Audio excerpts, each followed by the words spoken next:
now we're good to go. And I go into the workflow. And this is a completely new workflow. This has nothing to do with generating text or anything. You can see that it's completely empty. So we're starting like from scratch on this button. And that's good because we want to do something else.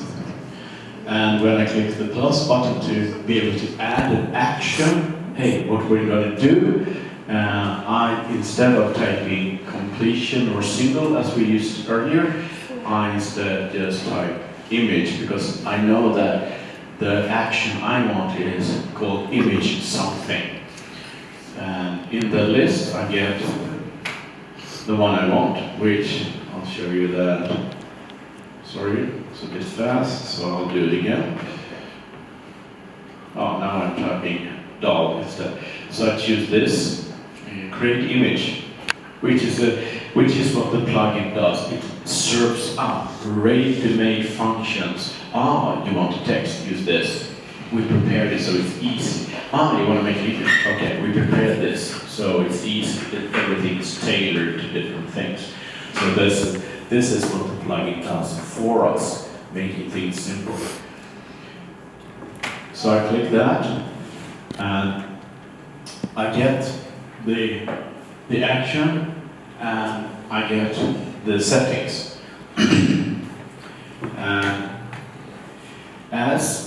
So this will send the request.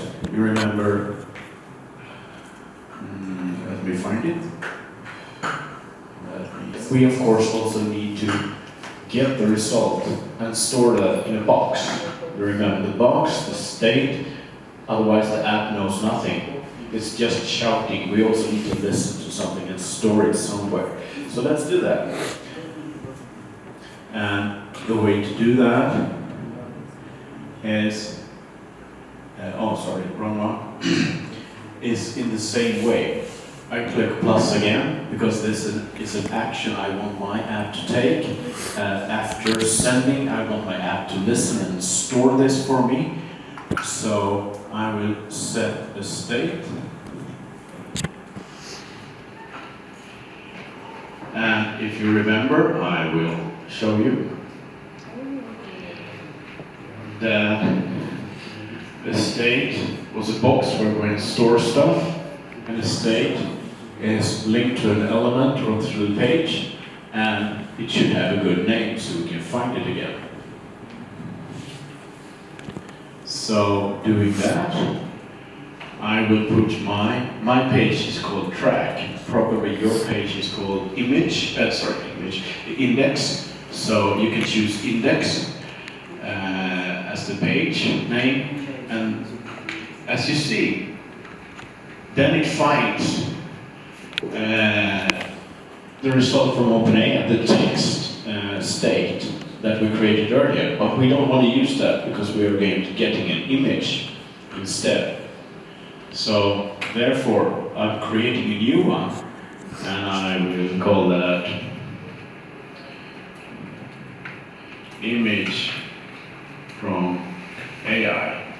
And that is not a text. That is an image. It's a basic type, so the app, Bubble, needs to work smart. Bubble needs to know what it is working with, so to say. It's like if you're doing something in a workshop and you don't know if you're working on steel or wood, it would not be efficient. It's the same way with Bubble. This is the way, it's an image. Then they know exactly what to do with that.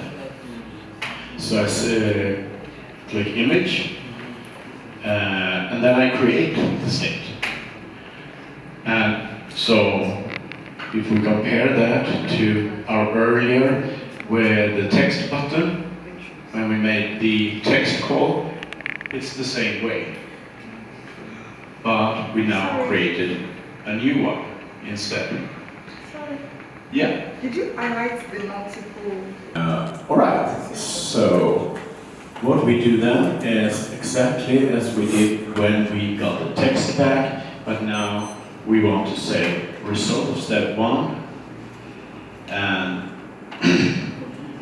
body, first item, URL. And that's the way that, again, OpenAI is sending us a package of information. Yes, they are sending the image, but they are also sending a lot of other stuff.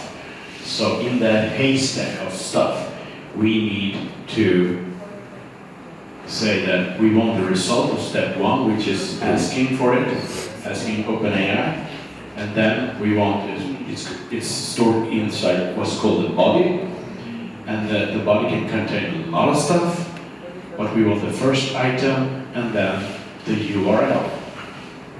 So that's what we want, and I'll just double check myself. Yes, that's correct. Yes, all right. Shall we take a second? Has everybody managed to get a blue text like that? No? Almost, yes. 1 second back.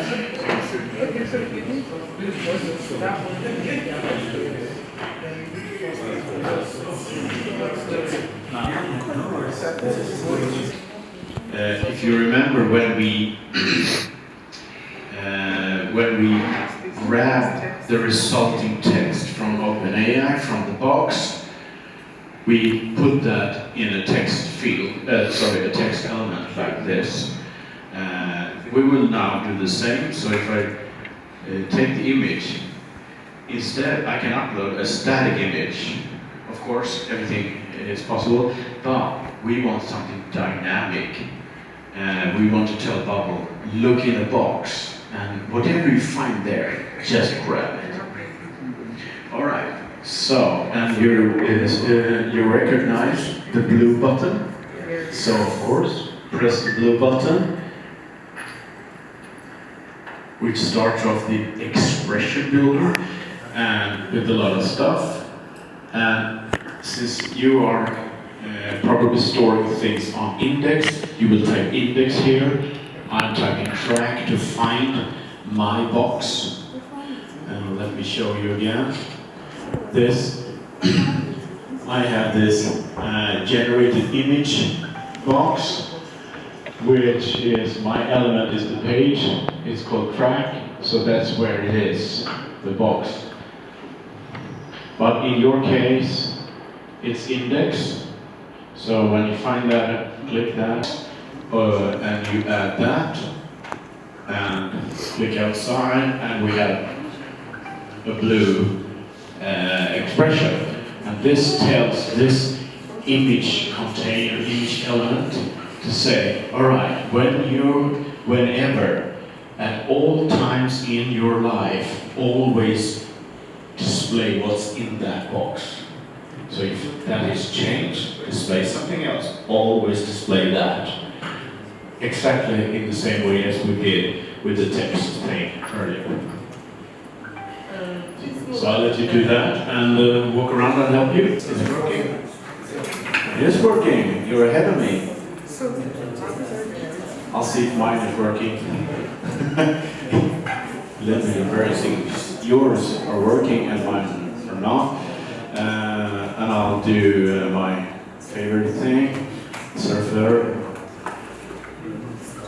What do you press to get to this page? Sorry? What do you click on to get to this page? Yeah. Check it if you want. This cutie. And that, of course, is because my workflow was hard-coded to a cute baby sea otter. So, as with sending the prompt for the text, we of course need to send the input from the multi-line input. So I again press the magic blue button, and then I think I call that multi-line image prompt.